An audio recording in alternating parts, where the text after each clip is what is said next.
Guardian Radio, your station for up-to-the-minute news, intelligent, interactive, and engaging conversation. 96.9 FM. The views and opinions of the hosts and guests are their own and do not necessarily reflect the position of the management and staff of Guardian Network.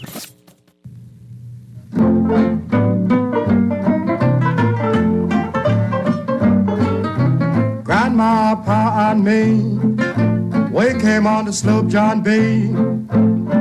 Round Nassau town, where it rolled. Been drinking all night, and we got in a fight. I feel so break up, I wanna go home. I bought me a brand new pants, I started to go to a dance. Too much sat down my pants, boys, I had to go home. I had to go home.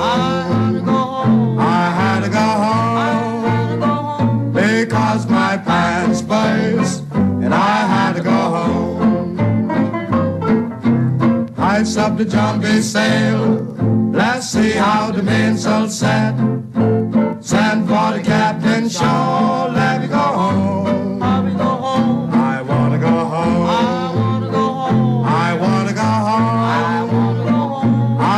So break up, I wanna go home. The captain and maid get drunk, broke up the people drunk. The police came on board and take. Good morning. You know when you hear a song and you say, man, I can't end it now. I gotta hear the rest of the song. So you see me here looking at Ali and say, no, Ali, let that song play. Because I feel so break up and I want to go home. But I hear with Aaron Green, and we'll be talking about today is Bahamiana. Bahamiana is a phrase I keep on throwing out there, and I'm trying to get it in the national, what do you call it, like dictionary? Diction? What do you call it? Lexicon. Lexicon. I think that's it. That's why I keep you hearing to explain these big words. I don't think that is, I think that's a dance maybe. That's okay, but like lexicon. Yeah. Bahamiana needs to be a part of the official lexicon of the Bahamas. We need to have a definition on what it is to be Bahamian and what is Bahamiana. And I believe Bahamiana is more than just the culture. It's the way of life, the nuances of what makes us who we are, right? It's a little piece of here, a little piece of there, a little piece of what's not, a little piece of that's not. That only in the Bahamas it happens like that, right? It's basically synergy. Right? A culmination of all the parts, and now we have a product, have a entity, a sum of parts that's completely different from any other place. In the Bahamas today, there is a national debate, a national social debate that is happening in all spheres of social media. We are talking about music. The other day, as part of the Bahamian celebration of independence, they had a band. What do you call it? A band. Help me here, Aaron. A band competition? No, it wasn't a band competition. It looked like a battle of the bands, but it was You mean the concert? The concert on Saturday night where yes. They had all the Bahamian artists. Like the different types of bands inside the Bahamas. Yeah, I want to say a Dre Load, but that's Jamaican. They had a Georgie bundle of Bahamian performers. Bands.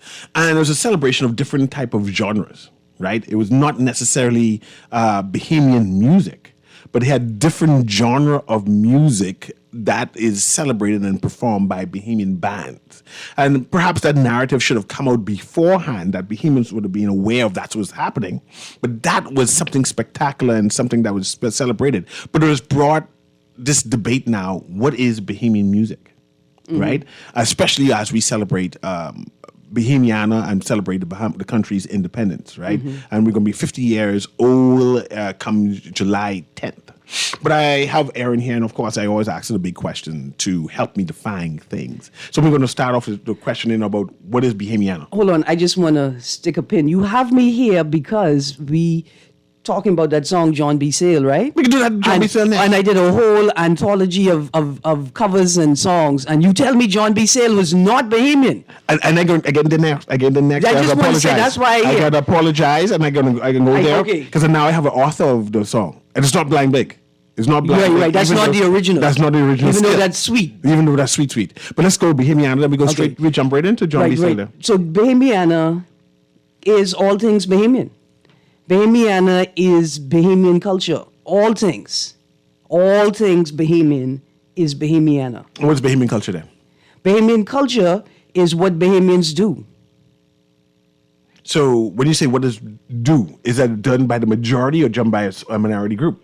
Well, it varies, right? There are some things that are Bahamian culture because the majority of us do it. And there are some things that are Bahamian culture because even though only a small subsection of the populace does it, they have done it consistently over decades, right? In some instances, over a couple centuries. So it has two different definitions, parallel, Yeah. but goes together to make what is Bahamiana. Yeah. Like the quadrille. Yeah. That's not necessarily Bahamian, but it's being practiced consistently over the past, like over 100 years maybe. Right. So that's Bahamian culture. Right. Like peas and rice. Yes. All through the region, people making rice with peas in it, I'm listening because I can bait you right now. right? But there's a particular way we make our peas and rice. Is there really a particular way how? I know once upon a time when I was younger, in the 70s and the 80s, there was a particular way we made peas and rice with pigeon peas. Yeah. With thyme, the big piece of thyme, with the salt beef So in it thyme and tomato. and tomato. But I haven't eaten that in decades. Thyme and tomato and the peas and rice. I'm talking about pigeon peas. Because I think pigeon peas make it peas and rice. It had to Make be Bahamian peas and rice. And yeah, I think you're right. And then people say green pigeon peas or dry pigeon peas. But it had to be pigeon peas.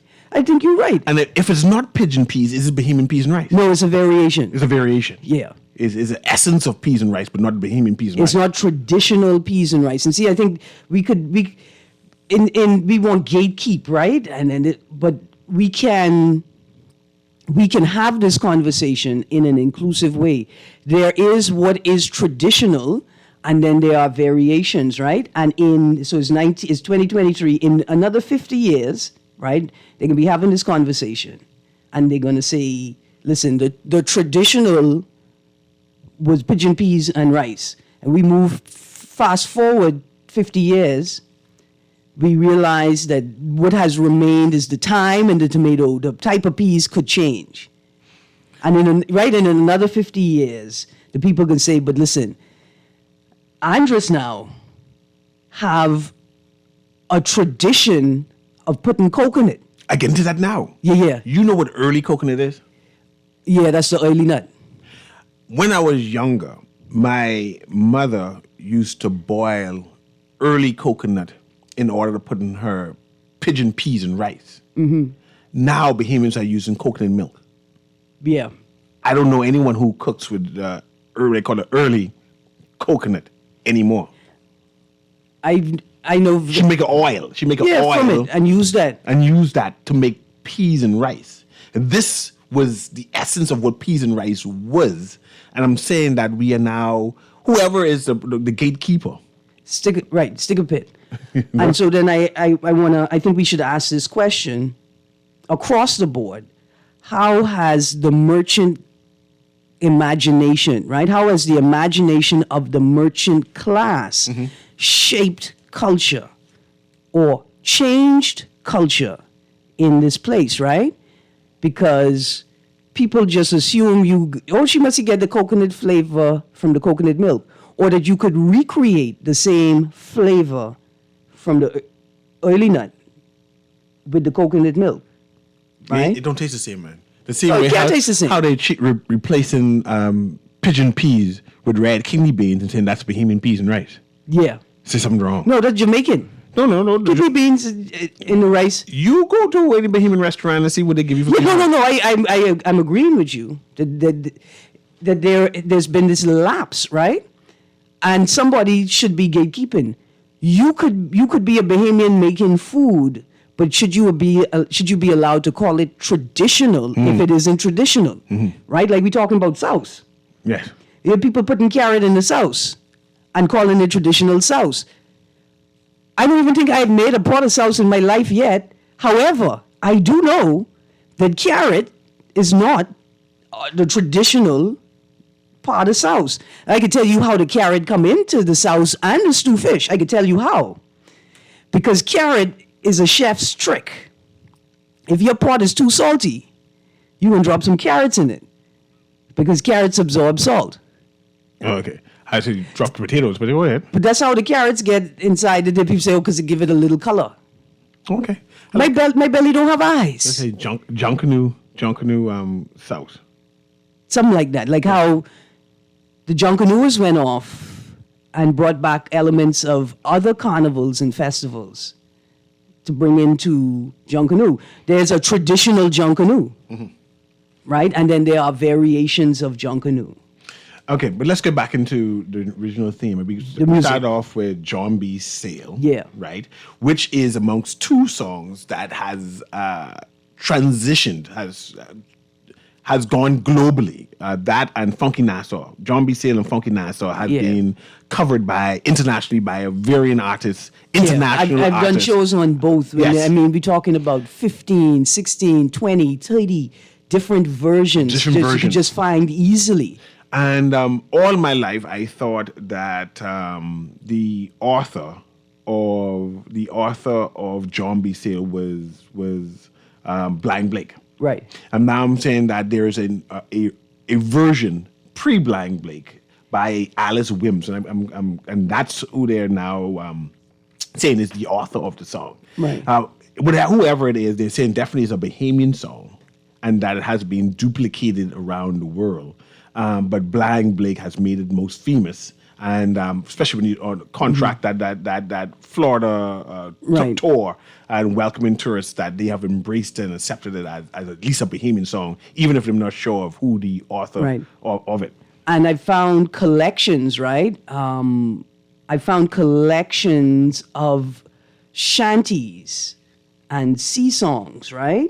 By recordings labeled made and sung by Bahamians in America. By Bahamians in America. Right. And we need to remember also that in circa 1914, 1915, 16, 17, there was a proliferation of Bahamians who left the Bahamas to work on the first wave of the contract during World War I, right? And lived in Florida, building Coconut Grove in Miami, right? Yeah. That they had a theme of music and culture that Bahamians developed in Florida, right? And they created songs and crafted by Bahamians, but Bahamians who were in the diaspora out there also. Yeah. But I see we have a caller here, but I wanted to hash that out because I still get into the nature of this conversation is what music is Bahamian music? Because there is a debate now on what should we accept, what should we be singing during this particular time. Right, and I want to have that conversation. But producer, patch that caller through. Let's get to them. Go ahead, caller. Can you hear me? A pleasant good morning again for History on Bahamian Music. Sparky here. Go ahead. I'm thinking now, but Pretty Blue Eyes, Lemon Tree, and one of our favorite songs written by a Bahamian who left the Bahamas at the age of 17, wrote a song about his mother in Foxville, gave the song to King Eric. Eric Mins, my cousin, wrote a song about his mother, Esther Mins, and it was named I Want a Foxville Gal When I Get Married. And everybody in Foxville could tell you they remember the lady they called Esther Tech, but always rode a bicycle. She had a bicycle. Most of the time she would walk the bicycle. And she used to live in Blueberry Hill, and right now the new road called Frank Edgecombe Road. That was my mother's oldest sister, Esther Mins. I want a Foxville gal when I get married. I want a Foxville gal every day. That was written by Eric Mins in Montreal, Canada. God bless the dead. Have a good one. Thank you. Thank you. See, now, hold on. They get this question, right? You say, okay, what does it mean? What is Bahamian music? How does it qualify to be Bahamian? Is it a traditional Bahamian genre? Is it Goombay and then the subgenres of, the folk, the Junkanoo, the rake and scrape? Can it be Bahamian if it was not created in the Bahamas, right? And I argue that it is when you are not in the Bahamas that your heart is most connected to the Bahamas, right? It is when you are far away from home, that your heart yearns most for the Bahamas. And that's where some of the best Bahamian music is created, or where it is born, where it starts from, right? Some of them, because some of them also at the same time, the best Bahamian music come from the earth, right? Like Bagado, like the guy from Fox Hills. When I asked the question, who wrote Josiah's the JP, right? The beginning of Burma Road, Don't Mind Livingston, Josiah's the JP. Then we found out that song, Josiah's the JP, was written by Bagado, who was a Fox Hill man, and used to sit on the wall opposite Miss Miriam Roker house, the teacher, right? And he's a comedian and a musician. And all kinds of songs we know may have been born from that little space right there in Fox Hill, across the road from Miss Miriam Roker house, right? But can that be more Bahamian than the song that come out of Eric Min's heart, right? When he was in Canada, yearning and longing to be in the Bahamas. You know, and these are the questions that we have to be prepared for. I don't know the answer, but we can't shy away from the question. And I think it has been our refusal to create a space for the discussion. And let's go there. Is there a place for critique of Bahamian music? Of course. Without them getting offended to say, well, that is not Bahamian music. There is a need to define Bahamian music. There's a need to define what's the various genre. Because all Bahamian music aren't the same. Right. I think that artists do get offended when people critique their work, right? I also think that we haven't prepared the proper space to do it. You have to curate a space, right? You have to be very careful how you do that. Like, I wanted to have a discussion, something I think may have arisen again at this weekend's concert. Should a Bahamian artist be pegged or paid, right? Chosen, selected to do it for free, or be paid to sing the song of another Bahamian who is available to sing that song? No. I might be going to topics like crazy, right? Yeah. I appreciate a good cover. Right. Of a Right. To say, man, that was beautifully done. But if there is a sitting artist who is waiting for a contract to sing their song, why pay someone to sing a cover of their song if they're there? And the solution is always inclusion. The solution is always inclusion. Because you know what Bahamians want to hear? Bahamians want to hear the original, and then they want to hear another Bahamian remake it and make it funky. Or make it theirs. Right. Not a bad imitation of the original. Right. At the concert, there was a gentleman named Wilfred Solomon. Right, I know. Woo! I thought he Hold on, what? I thought he was dead. Honestly, I thought Wilfred Solomon was dead. Transition. Had passed. Had passed, right? And he started off with a song I wasn't familiar with. And I said, the voice sounds familiar, but I don't know who this is. Then he started singing Andros Island. Andros Island. And I said, I said, this guy sounds just like the original. Hey, I wonder who he is. Then he gone on, talking fool is a very... I said, that's him. Yes. That's the guy there. And when you get nostalgia and everyone in the audience start chanting the song because they realize... That's the boy. That's the boy there. This is not a cover. This the boy there. And he needs to be celebrated. Yes. It was the best sounding sound I ever heard. And when you tear up to say, boy, I am happy to know that he's alive and well and that he still have the voice. Yeah. That it sounds just like the record still. And of course, they had other people try, and I said, sing it, and I said, no. Let me send a shout out to DJ Sampler. DJ Sampler, I got one charge for you. We need a recording series, right? All we need is a booth and an artist. All of these artists. And we just need them to perform the top 3 tracks, right? I see we have a caller here. Let's pass that caller through there, producer. Go ahead, caller. Can you hear me? Hello. Hello, how are you doing? I'm great. How are you, Newry? I'm doing well. Welcome. I am just calling to comment on the show. I was at the concert as well, and I was amazed to see the caliber of our Bahamian artists. I think this year, this independence has been, this celebration has been more inclusive. As you would have seen, this probably was the first time that Bahamian has actually graced the stages for any of our independence celebrations, right? Really? I didn't know that. Yeah, I have not seen them at any, and that was my first time, so I actually left about almost 4 o'clock Sunday morning. Mm. You know, You went because straight to there was a church, line. right? Pardon? You went straight to church, right? Man, no, boy, I couldn't get up. I ain't gonna lie. I don't think God holding that one against me, though. No, I think you good. But it's an interesting conversation you're having. It's one that we've been fighting within the music industry here in the Bahamas for a while. Me personally, as entertainer, I consider Bahamian music anything that Bahamian people do, regardless of the genre. Mm-hmm. For instance, me, when my style is basically jazz and R&B. Mm-hmm. I've Yes. been doing it for many years now. So that's what people readily identify me with. However, when I released Ask Me Why I Run, to this day, people don't realize that I am the person who Mama gave explicit permission to cover her song. Yes. As one of her daughters. You are Madame Duvalier's niece who released Ask Me Why I Run, the video with the young lady by the swimming pool? But Lady Bide was I didn't do a video for that.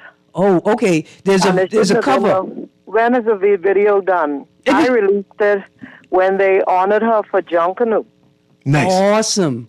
And again, I see you talking about when you release songs and then you're on these platforms and, someone tells me this one is doing that song, that one is doing the song, and all these other kinds of stuff, and you have people who have the right to do certain things and they're not included in the official in the shows, right? Yes. When I asked Mama, I said, Mama, how did you sit down and write Ask Me Why I Run? And she was like, well, growing up where she lived off on Podolio, not Podolio, Mini Street? Yes. She said she had neighbors. And she said, any given day, you could see some kind of drama unfolding. And she said when she did Ask Me Why I Run, she said that was exactly what happened. She said there was this neighbor next door. She was with her husband. Mm-hmm. So she was married. And a lot of people, when they hear that song, I don't think they get that part, right? She was married and she was a little feisty and high-spirited. And she was the kind, well, I can go where I want to go, where I want to go. Mm-hmm. And when she came home from going out, she met the lock change and the sweetheart up in the house. Okay. And so I was fortunate, me and Chippy daughters. Yeah. Mama's a special person. Any and everybody could come and identify and say there's who is who and what's what. And she said, when I first met her and I left her, she said, I said, Mr. Valier, I'd like to come and see you again sometime. She said, you can come again as many times as you like. Only if you stop calling me Mr. Valier. My children call me Mama. Yes, ma'am. Wow. So I just wanted to share that. And it's amazing. I think we're losing so much of our culture. We're not recognizing our true pioneers and talented people, because even in the music, among musicians, it's so cliquey, and there's no need for cliques. All of us together can advance this movement.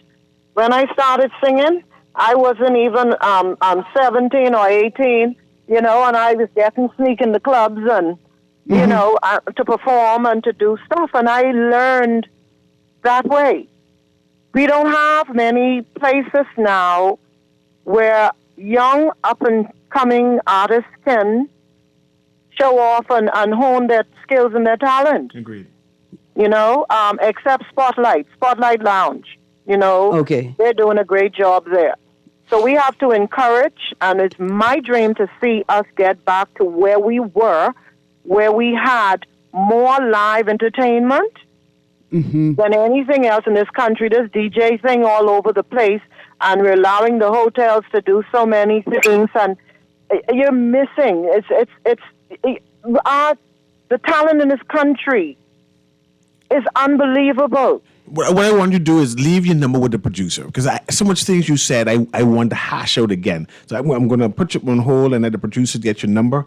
But that's a conversation we need to continue, Aaron, in terms of DJ versus live music and how it is impacting the genre and the advancement of Bahamian music. And ma'am, the video that I'm talking about, the video is a video of a song, Ask Me Why I Run, performed by Sherelle Cartwright. Oh, that's me. That's what I thought. Okay. That's But you. it was really a video on YouTube. You saw it, huh? Yes, ma'am. It's a video, definitely. Yes, and I played it on the show as well. It is a pleasure to meet you. Thank you. And please give your name and number to the producer so that we can connect with you and collect this story. I've been talking, Mama. I hear Calypso you from Mama. time to time. Yeah, like that's my mama for real, and it's a pleasure to meet you. You're welcome. The same to you. And also, I'll just put it in there. I was supposed to have released in time for Independence another one of her songs. Okay. But, I'm kind of an entrepreneur trying to do my thing, get my hand in too many fires, But you will be the first one. I will release it and launch it on your show. Right, thank you. And I can have Mr. Newry right here with me in case you're going to do it on his show. I can be right there with him. Yes, ma'am. You know how to find me quicker than you. Yes, ma'am. Because I'm a soccer too, right? Yes. God bless St. Augustine's College. Thank you, ma'am. You're welcome. Thank you, Enjoy your Cheryl. day. Yes, Yes, ma'am. But there is a complaint, and this is where we need to hash out things, right? Yeah. Saying that the newfound DJ who can play 20 songs just by calling up on his record player there, it's putting live musicians out of business. Oh, yeah. And It's moving forward, it's hampering the development of new talent, right? Because that's how new talent gets its start. We got events and we need people. And so you pull in new people, even if you just need an opening act, you need something to open for the headliner. You pull in these new people. With a DJ, we ain't dissing the DJs, right? We ain't dissing y'all. It's a critical conversation. They fill up that space. one of my concerns about the concert, and I'm glad I have that word in my mouth right now, right, was they had a series of artists performing, great artists, all singing the same song. The same songs, the same 6 songs, they're all doing covers. Right. No one came out, I mean, they did have people, but the critique where Sweet Emily was concerned about, she was available to sing her own song. Right. But they hired instead someone to sing, do a cover of her song, the version Right. of her song. And I was noticing a trend that instead of having persons, and I understood the concept that they had bands. They wanted to highlight the different variation of bands in the Bahamas, which is good. Yeah. But they all the bands seem to be lazy, for lack of a better word, of trying to produce or create their own song, their own hits. But instead now doing covers of Bahamian songs, particularly when the artist who created the song is alive. Right. So there's a space there, right? And what it is the band should play with the original artist. These bands we have in the Bahamas, people, these are the best in the world, and they're versatile. And so there should be a space for bands to perform their own songs, right? But these bands can play with the original artist. Now, at the same time, this covers conversation is so important because the Jay Mitchell song I wanted to play at the end of my segment, that's a cover. That's a cover. Echoes of My Mind, Ronnie Butler, that's a cover. By the Time I Get to Phoenix, that's a cover. Steiger Lee, that's a cover, right? And so the question is, it's not about should you do a cover when the original artist is available, right? It's have you owned the song sufficiently that you could play your version next to the original Yeah. and the audience loves both. But the whole point, I think we're missing the point of this experience. Bahamians want to hear the original singer singing that song. And that's like Wilfred Solomon. Yes. that was the experience, because you've heard other people singing the song. Yes. Right? It's like a guy like Blaudy and then Anwar. Anwar is nosy mother-in-law. Anwar is, first name is, I think, maybe the original singer's relative, but he the version that he does stands with the original. Yes, parallel to it. Right, and so the same way that I played the Revolutions and then Nita, the Good Lord, right? You will hear the original, and you'd love to hear a contemporary artist owning the song and making it theirs in the same way. The caller Cheryl just mentioned that she's a Bohemian jazz artist. And there was a critique by Dyson Knight about whether it was appropriate to have jazz music played at the concert. Yesterday. Right. I think the critique was a little more nuanced than that. Go ahead. I think Dyson was critiquing the layout of the concert performance schedule. And I think he was really concerned about the shifting of the tempo of the show. Right? And that the jazz band being placed where it was placed disrupted the tempo of the show, right? And because I wasn't there, and so I imagine it went from high pace to a sort of jazzy, bluesy pace, and then people sort of like cooled down, had a nightcap, right? And may have left the concert because the tempo, right? The energy dropped, not in a bad way, but just the music changed, right? But it turns out that these guys, Selah and another group whose name I can't remember right now, they were the headliners for the major act, right? And so I think Dyson's critique is really about how the concert itself was laid out. And the schedule was put together, and not a critique of the quality of the acts or their placement in an all-Bahamian concert, right? Like, he wasn't saying they shouldn't be a part of an all-Bahamian concert. And going down and analyzing the critique and again, the conversation about Bahamian music. Visage Band was there. Yeah. Right? One of the premier bands in the Bahamas. Yeah. Visage do covers. Their whole act is basically covers. They have one or two songs also, but their whole act is mostly covers, right? And when they played covers. Yeah. And just happens that their covers is normally be... Rake and Scrapey. No, it wasn't no Rake and Scrape. It was Calypso? It was Calypso. They sang, what the guy who do, the Calypso, Marcel. Marshall Montano. He played the whole They did a medley. of all of the Trinidad, every Trinidad artist they play. See now, every Trinidad, I have a vibe. every Trinidad. I don't have a problem with the cover at all. But you got to make it Bahamian. And my problem is this: you could make it Bahamian, that you don't, right? The Rake and Scrape. The most exciting part of Junkanoo for me, when I'm not rushing, right? Because when I'm rushing, that's the most exciting Junkanoo for me. Yeah. But is when they play covers of popular songs we know. Yes. Whether it's Bahamian Rake and Scrape, whether it's gospel, City of Gold, Junkanoo cover is a classic, right? Or whether it's rap. Man, they had In the Gate, they played I Got Five on it. I mean, they had in the morning, this was even in the nighttime, in the morning, they had Bay Street rocking. Because they Bahamianize it. Right, but you have to, I mean, it's not, you can't half step with the Bahamianizing it. Like, by the time I get to Phoenix, Ronnie Butler put his foot in it. I think Glenn Miller is the original of that. Glenn Miller might as well become a Bahamian because that song is Bahamian now. You know what I'm saying? So I don't mind a cover, but I will critique the life out of it. It's got to be Bahamian. So there's space for covers. Yeah. And there's space for Bahamianizing songs. Yeah. Yes. Anyway, we're going to take a short break right now. It's Action by a Run, which is by... Maureen Duvalier. Calypso Mama is her performing name. Nice. Just soak it in. I come out, the woman with the gun came through the door. Under my feet, grass grow no more.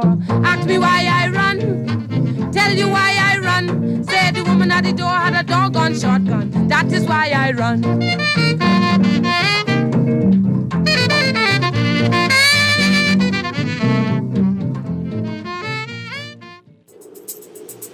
As the Bahamas observes 50 years of independence, the Nassau Guardian is doing something special for our readers. During the week of July 3rd, as we count down to Independence Day, we will roll out a series of publications to mark this momentous occasion. We will remember the events that led us to becoming a nation-state. We will trace our development over the last 5 decades, and we will consider where we want to be in the next 50. You don't want to miss our exciting lineup of independence supplements, as each is guaranteed to be a keepsake. Happy Independence, Bahamas, from the Nassau Guardian, your trusted source for news.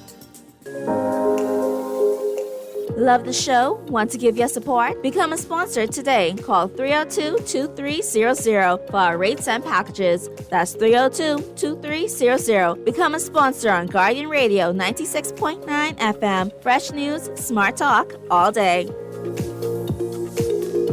Always on the go? Missed the show? You can now listen to Guardian Radio talk shows anytime, anywhere on Spotify and YouTube by searching Guardian Radio 96.9 FM or by entering the name of your favorite show. You can also listen by logging on to GuardianTalkRadio.com and clicking on the podcast tab. Guardian Radio, continuing to provide you with fresh news and smart talk anywhere, anytime, all day. This is Guardian Radio 96.9 FM. Fresh news, smart talk, all day.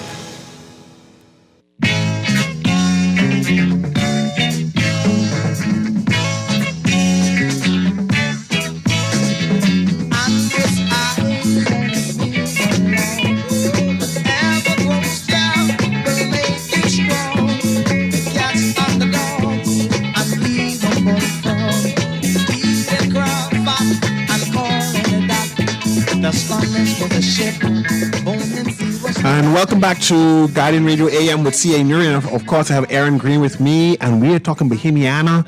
We're talking, and this segment will be, is there a betrayal of Bohemiana, right? Is the new artist betraying that Bohemian sound, that Bohemian aspect of us, right? As we try to find ourselves, as we try to find the various genre of Bohemian music, as we celebrate we self.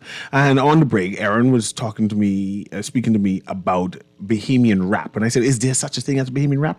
Bohemian reggae, Bohemian jazz, Bohemian soca. Is there such a thing? Is there space? Can there be space for that type of music? Especially as we celebrate our independence.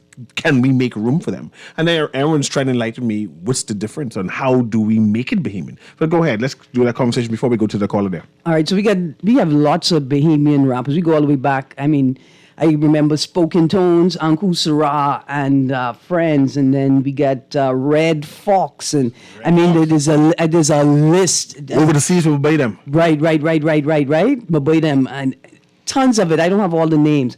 For me, what is Bohemian rap? Is those rappers that fit their mouths around Bohemian words, a Bohemian accent easily. They don't sound like they're trying to force American words and American cadence out of their mouths, right? So I think right away at that song, How'd It Go, Bro? Mm-hmm. How'd It Go, Daddy? Do something for me, because I ain't got no money.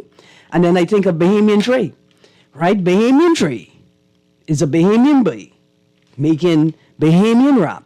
And he's making Bohemian reggae.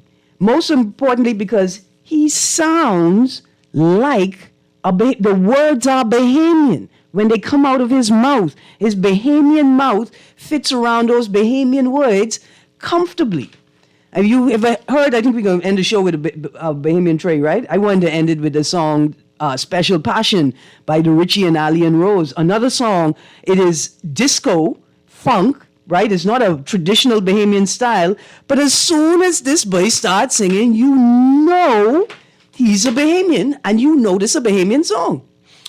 We're going to go to this caller now, but I want to talk about whose responsibility is it to define the genres, to say that this is a genre, that is a genre. And because there's clearly a disconnect where government is hoping that the musicians do it. The musicians said, but they don't have the authority. The same way how they could announce that there is a national sport.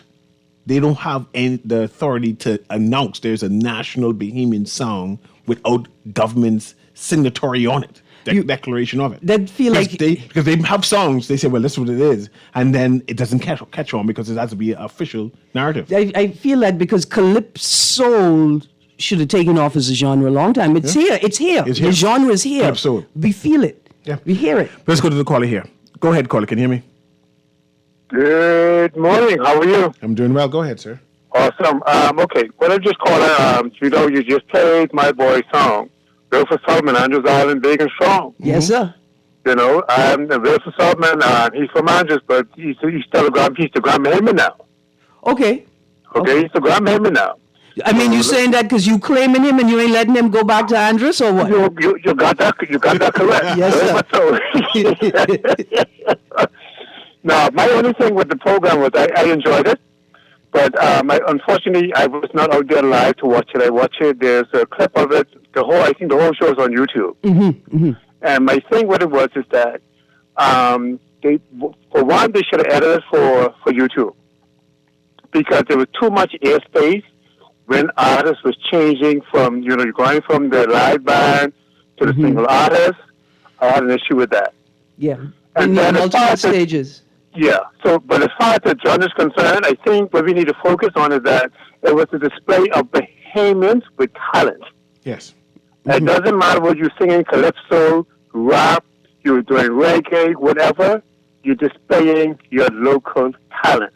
And I think that's what we need to focus on. Because the Bahamas is full with various talented people. And that's what our focus needs to be on. Wherever you are, you're Bahamian, you're talented, you represent the Bahamas. Mm-hmm. And I think that's what we need to focus on. Yes, sir. I appreciate you. Okay? Thank you very much. Thank you. Thanks. I tell you a quick story. Jerry DeVoe, Bahamian musician. Jerry DeVoe is one of 3 people.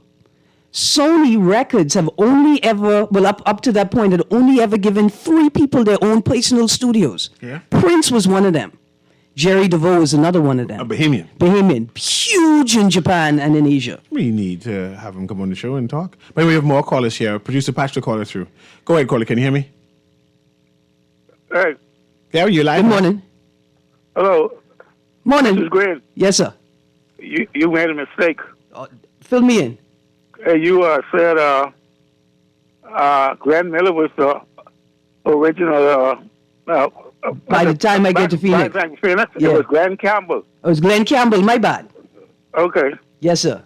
I appreciate that. Thank you very much. Glenn Campbell, get your bags ready. Use a Bahamian now. Yes. Producer, let's go to the next caller. Go ahead, caller. Can you hear me?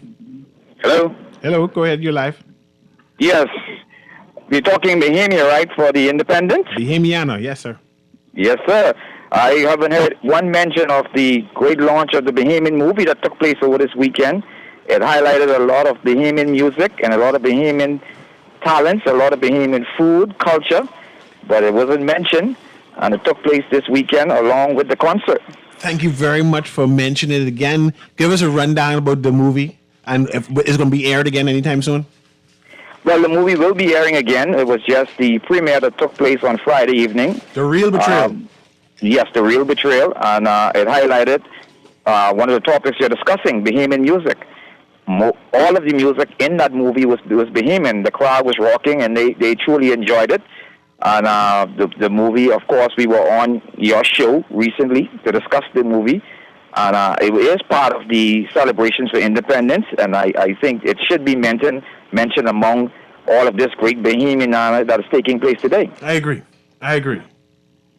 And when was going to be aired again? So at least people will be able to plan their day. Well, a date and time has not been established yet. Like I said, Friday night was just the premiere that has taken place. In the next few days, definitely the date will be announced. It will take place amongst and during the time of the independence celebration around the 10th or thereabouts or shortly thereafter. But it will be part of all the festivities that are going to be taking place during independence. Thanks, man, very much. And I appreciate you calling to remind us. It's definitely something we should celebrate. Right, because we have to have a segment in here about movies, the silver screen. We got to talk about Sidney Poitier's influence both like artistically and politically, right? And how his mere visibility was a political statement in a sense, right? In the global north for the Bahamas and for the rest of the Caribbean. I see we have another caller here. Producer, when you get it through, patch that through for us, please.